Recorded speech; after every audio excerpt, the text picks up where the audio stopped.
Hey y'all, back with another video. So yesterday I posted an unboxing of a new book that I got, so I hope that is something fun you guys can watch.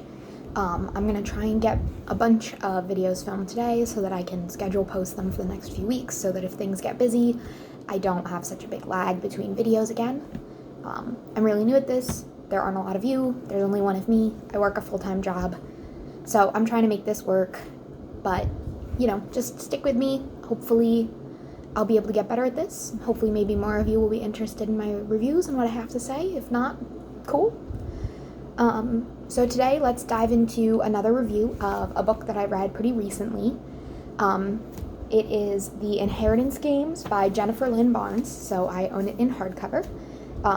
If you've been watching for a while, you'll notice I really do like owning physical copies of books, especially now that I've moved and I have my own place with my own bookshelf. I like having hardcovers and paperback copies of the books I read, just filling up my bookshelf, making me happy, and it makes it easier to reread them if I decide I want to, because, if you change accounts, you can lose ebooks very easily. Unless I lose them in a move, I'm not going to lose my physical books. So I jumped into this without introducing my tea and my candle. So I'm going to backtrack a little bit. I am drinking a honey chamomile tea today with just a dash of honey to sweeten it, made with my kettle, so very hot. Oh, perfectly sweetened though. And then for a candle, I have burning, I'm going to move this lit candle very delicately. I have a pumpkin spice candle burning, made by the company Aster. It is a pure soy candle, and it really does smell like pumpkins. Very fall. And it was the October candle for Vilabox, which is a candle subscription company that I subscribe to. Not sponsored, just if you like candles, they might be cool to check out. It's pretty inexpensive. You get a new candle every month. They're really cute, really good smells. So back to The Inheritance Games. I had been checking this book out on Goodreads for a while, looking at reviews, what other people were saying about it, looking at the description, and it sounded super up my alley. And one of my friends also thought it sounded up her alley, so I was like, okay, I definitely need to read this. Didn't really think anything of it, just kind of filed it away as something I was interested in. And then earlier this month, it was a good friend's 21st birthday, and I asked her what she wanted for her birthday, and she said books and chocolate. So I was looking for a book to get her, not really knowing a lot about her reading habits, just that she's a really fast reader, and I stumbled upon a couple hard copies of The Inheritance Games in the Target I was at, so I bought her a copy for her birthday, and I bought myself a copy. So that's what this copy is. I bought it less than a month ago, and as soon as I bought it, I threw it in my backpack, brought it with me to go hang out with her. And while I waited for her to finish up her classes, I started reading the book.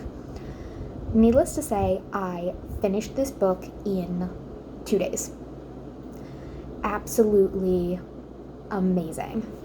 So for a little insight, the basic synopsis, it follows a teenager named Avery Grams who is finishing out high school. She's like a junior in high school, starting to get her eyes on thinking about college, and she has a lot of money issues. She lives with her older sister, and so she plans that she's just going to have to work really hard in school, get a scholarship, go study actuarial mathematics, and make a life for herself.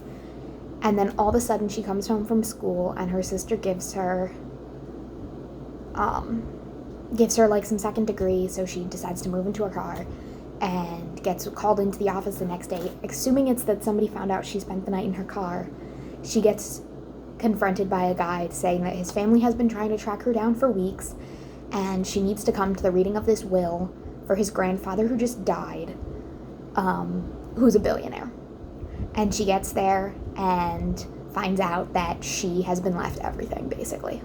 That this billionaire who she's never met has left her an inheritance of billions of dollars. And his grandsons are not so happy about it and trying to figure out why. So the entire family and her basically get into this huge puzzle search to figure out why Tobias Hawthorne, this billionaire, left his whole fortune to this random stranger from a completely different state. And it is so well written. Jennifer Lynn Barnes does an amazing job with a great, like, thriller political intrigue type novel where it's not overly thriller in like the blood and gore and people getting murdered and solving crimes way, and it's much more cerebral.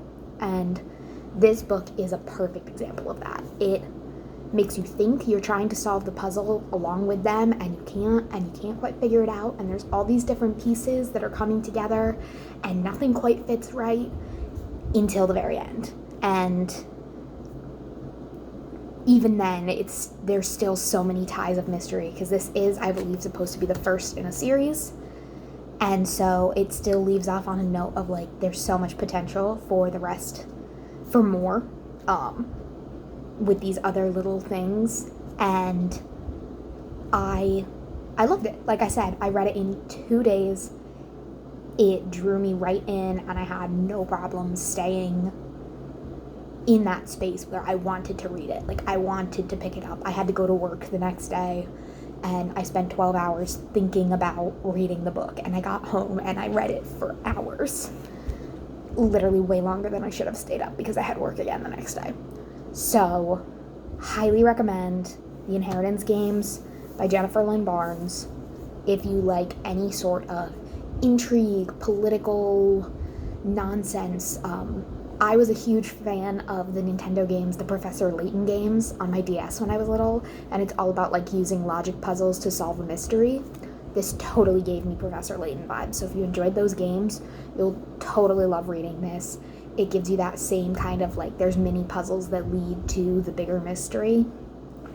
Totally awesome. Yeah, I don't really know what else to say about the book other than just that I loved it, and I really think everyone should read it. Yeah, so I know this is a shorter video. It's honestly actually probably going to be even shorter than my unboxing was yesterday. But like I said, I haven't had a lot of time to read, so I'm just trying to pull some content for you guys, try and be able to get some more reading done on my days off this weekend so that I can have some stuff to post. Thank y'all for putting up with me and my nonsense, and I hope you have a wonderful day. Mwah! Much love.